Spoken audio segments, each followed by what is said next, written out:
গত ৩ নভেম্বর বিএনপির ভারপ্রাপ্ত মহাসচিব মির্জা ফখরুল ইসলাম আলমগীর আসন্ন ত্রয়োদশ জাতীয় সংসদ নির্বাচনকে সামনে রেখে সারা দেশে ২৩৭টি আসনে তার মনোনীত প্রার্থীর নাম ঘোষণা করেছে।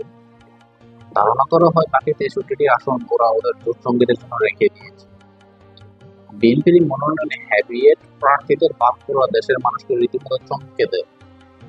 বাদ পড়া প্রার্থীদের মধ্যে প্রথমে রয়েছে বিএনপির সিনিয়র যুগ্ম মহাসচিব এবং কেন্দ্রীয় কার্যালয়ের মুখপাত্র রুহুল কবির রিজভী। বিএনপির স্থায়ী কমিটির সদস্য ব্যারিস্টার জমিরুদ্দিন সরকারের নামও নেই মনোনয়নপ্রাপ্তদের তালিকায়।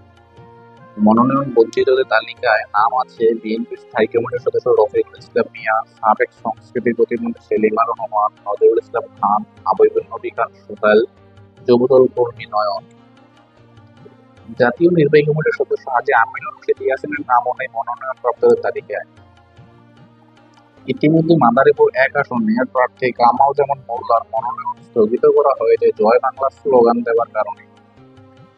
এছাড়া এই নমিনেশন তালিকায় অন্যতম চমক হচ্ছে ফজলুর রহমান ওরফে ফজু পাগলার নাম অন্তর্ভুক্তি এবং চৌকস বক্তা গ্ল্যামারাস গার্ল রবিন ফারহানার নাম না থাকা।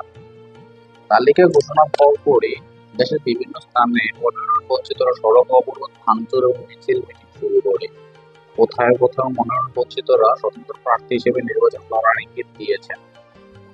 তবে প্রার্থী যারাই হোক, দেশের মানুষ কখনোই চাইবে না সরকারে গিয়ে কোনো দল যেন ফ্যাসিস্ট রূপে ফিরে আসে। সেজন্য সরকারি দলের পাশাপাশি একটা শক্তিশালী বিরোধী দলের প্রত্যাশা করছে দেশের জনগণ।